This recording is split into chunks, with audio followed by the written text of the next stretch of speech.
Hello అండి, welcome to my story Alekhya పరిణయం.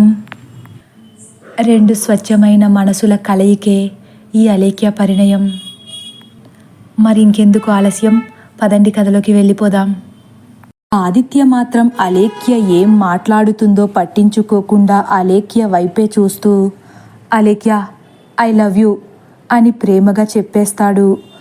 ఆదిత్య మాటలకు మరొక్కసారి ఆశ్చర్యంగా కళ్ళు పెద్దవి చేసి ఆదిత్య వైపు చూసి వెంటనే అటు పక్కగా తిరిగిపోయి, మీరు క్షమాపణలు అడుగుతానని చెప్పి ఇలా ఏవేవో మాట్లాడుతున్నారు. మీరు ఇలా ప్రవర్తిస్తారని తెలిస్తే నేను అసలు ఇక్కడికి రాకపోదును. ఇప్పుడు మీకు నాకు మధ్య ఎటువంటి బంధం లేదని మీరు మర్చిపోయినట్లున్నారు అంటుంది కంగారుగా. విడాకులు తీసుకున్నంత మాత్రాన బంధం తెగిపోయినట్లేనా అలేఖ్య? అయితే అదే మాట ఒక్కసారి నా కళ్ళలోకి సూటిగా చూసి చెప్పు అంటాడు మళ్ళీ ఆదిత్య. అది మీరన్న మాటే, మర్చిపోయినట్లున్నారు, గుర్తు చేసుకోండి. విడిపోవడానికి విడాకులు తప్ప వేరే మార్గం లేదా అని మిమ్మల్ని నేను బ్రతిమాలినప్పుడు విడాకులు తీసుకుంటేనే పూర్తిగా నిన్ను వదిలించుకున్నట్లవుతుందని అన్నారు, గుర్తులేదా అంటుంది అలేఖ్య. నన్ను క్షమించు అలేఖ్య, నీ విషయంలో చాలా మూర్ఖత్వంగా ప్రవర్తించాను.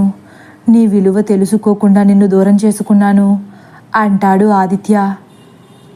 మీరు క్షమించమని అడగడానికి చాలా ఆలస్యం అయిపోయింది సార్. ఇక నేను చేసేదేమీ లేదు. దయచేసి ఇక నా లైఫ్లోకి మళ్ళీ రావడానికి ప్రయత్నించకండి. నన్ను ఇప్పటి నుంచైనా కాస్త ప్రశాంతంగా బ్రతకనివ్వండి అంటుంది అలేఖ్య. నువ్వనుకున్నది ఎప్పటికీ జరగదు అలేఖ్య. ఒకవేళ ఇప్పుడు మన బంధం తెగిపోయినట్లయితే మళ్ళీ నీ మెడలో తాళి కట్టి నా భార్యగా చేసుకుంటానే కానీ మిమ్మల్ని వదిలే పరిస్థితే లేదు మేడం అంటాడు చిలిపిగా. మీరనుకునేది కూడా ఎప్పటికీ జరగదు సార్, అదంతా మీ భ్రమ అంటుంది అంతే ధీమాగా అలేఖ్య. శపథం చేస్తున్నారా మేడం? చూద్దాం ఎవరు గెలుస్తారో అని ఆదిత్య కూడా నవ్వుతూ అనేసరికి, ఇక నేను వెళ్తాను అని అలేఖ్యం 2 అడుగులు ముందుకు వేస్తుంది. అలేఖ్య, ఒక చిన్న కోరిక. నేనెంత విసుక్కుంటున్నా ఆదిత్య ఆదిత్య అని ఎంతో మృదువుగా పిలిచేదానివి కదా, ఒక్కసారి అలా పిలిచి వెళ్ళిపో ప్లీజ్ అని దీనంగా అడుగుతాడు ఆదిత్య. అలేఖ్య కోపంగా తలను కాస్త పక్కకు తిప్పి, నేను మిమ్మల్ని పేరు పెట్టి పిలవడం కాదు, మీరే నన్ను పేరు పెట్టి పిలవడం మానేయండి అని అంటూ ముందుకు నడుస్తుంది. అలేఖ్య, స్థానబలాన్ని చూసుకునే కదా ఇంతలా రెచ్చిపోతున్నావు. ఏదో ఒకరోజు నా ఇంటికి రాకపోతావా? అప్పుడు నా స్థానబలాన్ని నేను కూడా ఉపయోగించుకోకపోతానా అని నెమ్మదిగా ముందుకు వెళ్తున్న అలేఖ్యతో కొంటెగా మాట్లాడతాడు ఆదిత్య. అలేఖ్య నడుస్తూనే ఒక్కసారి వెనక్కి తిరిగి ఆదిత్య వైపు చూసి, ఆ సమయం వచ్చినప్పుడు చూద్దాంలేండి అని మళ్ళీ ముందుకు అడిగేస్తుంది. రాదన్న ధీమాలో ఉన్నట్లున్నావు. వస్తే మాత్రం ఇబ్బంది పడేది నువ్వే అలేఖ్య, ఆలోచించుకో అంటాడు ఆదిత్య. అలేఖ్య మాత్రం ఆదిత్య మాటలను ఏమాత్రం పట్టించుకోకుండా ముందుకు వెళ్ళిపోతుంది. అలేఖ్య, నిన్ను వదిలి అస్సలు వెళ్ళాలనిపించడం లేదు. మీ నాన్నను ఒప్పిస్తే నీతో పాటు ఇక్కడే ఈ వెంకటాపురంలోనే ఉండిపోతాను ప్లీజ్ అంటాడు మళ్ళీ. మీకు ఈ వెంకటాపురం అమ్మాయి సెట్ కాదు సార్, సాక్షి లాంటి అమ్మాయిలే సరిపోతారు అంటుంది అలేఖ్య. తెలివిగా మాట్లాడుకో అలేఖ్య, నువ్వు నా నుంచి తప్పించుకోవడానికి ఎన్ని ప్రయత్నాలు చేసినా నిన్ను వదిలేసేంత అమాయకుడు కాది ఆదిత్య అంటాడు ఆదిత్య. మిమ్మల్ని అమాయకుడు అనుకునేంత అమాయకురాలు నేను కూడా కాదులేండి సార్ అని సమాధానం చెప్తూనే ముందుకు వెళ్ళిపోతుంది అలేఖ్య.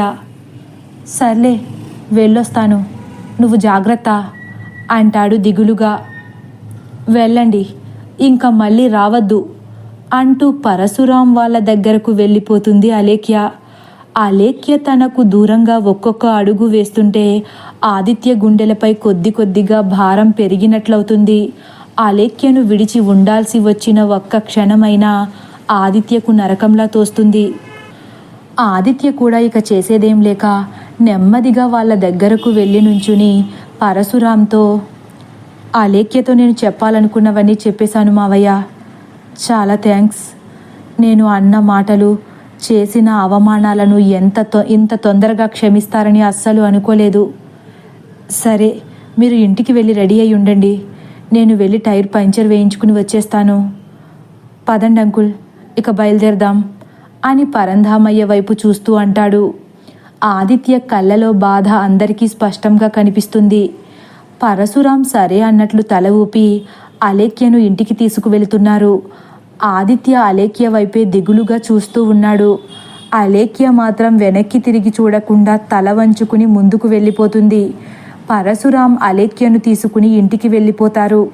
పరంధామయ్య కూడా ఆదిత్యను తీసుకు ఇంటికి వచ్చేస్తారు. ఎలాగైతే ఆదిత్య తను అనుకున్నట్లే అలేఖ్యతో మాట్లాడడమే కాకుండా తన మనసులో బాధను చెప్పుకోవడమే కాకుండా అలేఖ్య మనసులో ఉన్న బాధని కూడా కొంచెమైనా తగ్గించగలిగానని చాలా సంతోషంగా ఫీల్ అవుతున్నాడు. అలా మొత్తం మీద పరంధామయ్య ఇంటికి సంతోషంగా చేరుకున్నాడు. అక్కడ దుర్గ చేతి టిఫిన్ రుచి చూసి టౌన్కి వెళ్ళి టైర్ పంచర్ వేయించుకొచ్చేస్తాడు. పరంధామయ్యను తీసుకుని అలేఖ్య వాళ్ళింటికి బయలుదేరతాడు. రోహిణి, పరశురాం, రఘురామయ్యలతో కలిసి ఆదిత్య ఎప్పుడు వస్తాడో, ఎప్పుడు బయలుదేరదామా అన్నట్లు ఎదురు చూస్తున్నారు.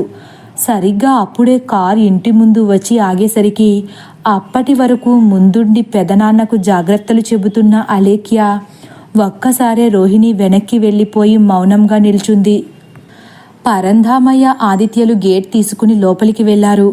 వెంటనే పరశురాం, ఇక బయలుదేరడమేనా అని పక్కన ఉన్న బ్యాగ్ చేతిలోకి తీసుకుంటూ ఇంకో చేత్తో రఘురామయ్యను పట్టుకుని అడిగేసరికి, ఇప్పటికే బాగా ఆలస్యమైంది, బయలుదేరండి అంటారు పరంధామయ్య.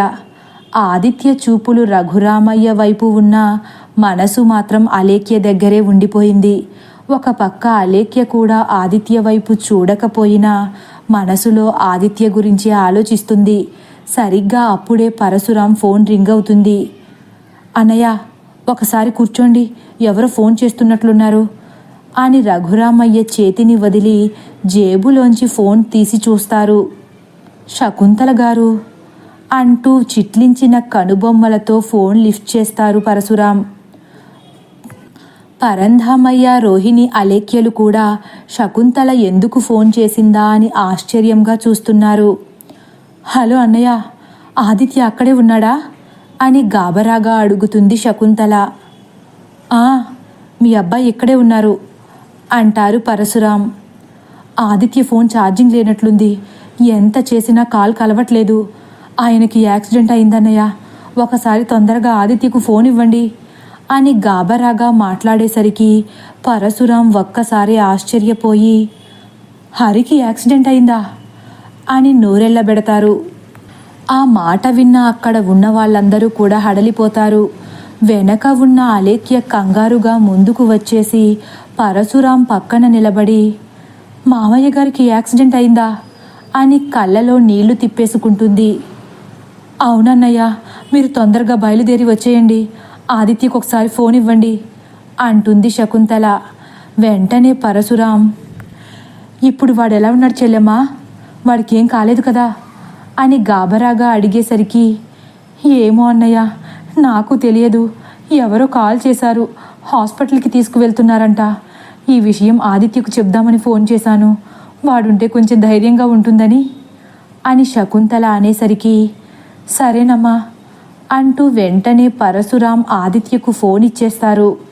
ఆదిత్య కూడా కంగారు పడిపోతూ శకుంతల చెప్పినవన్నీ వింటూ అమ్మకు ధైర్యం చెప్పి వెంటనే బయలుదేరిపోతామని చెప్పి ఫోన్ కట్ చేసేస్తాడు.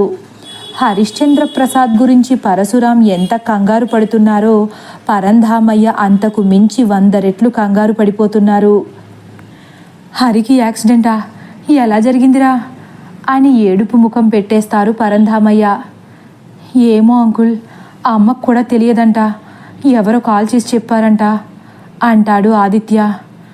అయ్య బాబోయ్, మీ నాన్న కొంప ముంచేశాడు ఆదిత్య, ఇప్పుడు ఏం చేద్దాం, తొందరగా బయలుదేరండి అని అంటూనే, వద్దొద్దు, నేను కూడా మీతోనే వస్తాను అని గాబరాగా పరంధామయ్య అనేసరికి వెంటనే ఆదిత్య, పర్లేదంకుల్, దుర్గా ఆంటీని ఒక్కరిని వదిలేసి మీరు వస్తారా అనేసరికి వెంటనే పరంధామయ్య ఒక్క క్షణం కూడా ఆలోచించకుండా, మీ నాన్నకు యాక్సిడెంట్ అయిందని తెలిస్తే దుర్గ కూడా ఒక్క క్షణం ఆగదు.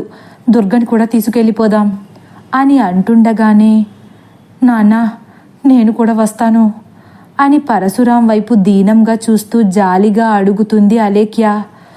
ఆదిత్యతో పాటు అక్కడ ఉన్న వాళ్ళంతా అలేఖ్య వైపు నిర్ఘాంతపోయి చూస్తున్నారు. వెంటనే పరశురాం అలేఖ్యకు హరిశ్చంద్ర ప్రసాద్పై ఎంత ప్రేమ ఉందో అర్థం చేసుకుని, సరేనమ్మా నువ్వేం కంగారు పడకు, మీ మావయ్య గారికి ఏం కాదు అని అనగానే ఆదిత్య రాజేశ్వరి వైపు చూస్తూ, అందరూ వస్తున్నారు, ఇక పెద్దత్తయ్య గారు మాత్రం ఇక్కడెందుకు మావయ్య, ఆవిడను కూడా తీసుకువెళ్ళిపోదాం అని చెప్పగానే పరశురాం రోహిణీలు ఒకరి ముఖాలు ఒకరు చూసుకుంటున్నారు. వెంటనే రాజేశ్వరి, అవును ప్రసాదు, నేను కూడా మీ అన్నయ్యని వదిలి ఉండలేను. అసలే ఈయన ఆరోగ్యం బాలేదు. అక్కడ మీరు ఎలా ఉన్నారా అని ఇక్కడ నాకు కుదురుండదు. నేను మానేసింది అలేఖ్య కోసమే కదా, ఇప్పుడు అలేఖ్యే వచ్చేస్తుంది. ఇక నేను మాత్రం ఇక్కడ ఉండి ఏం చేస్తాను? అక్కడ ఆ అబ్బాయికి ఎలా ఉందో ఏంటో, అటు ఆ అబ్బాయిని కూడా చూసినట్లుంటుంది. అందరూ వెళ్ళిపోదాం, 4 రోజులుండి వచ్చేద్దాం అని రాజేశ్వరి అనేసరికి, మనం ఒకటి తలిస్తే భగవంతుడు ఇంకొకటి తలచినట్లు అస్సలు హైదరాబాద్లో అడుగు పెట్టనని చెప్పిన అలేఖ్య తన నోటితోనే నేను కూడా వస్తాను నాన్న అనేలా చేశాడు భగవంతుడు.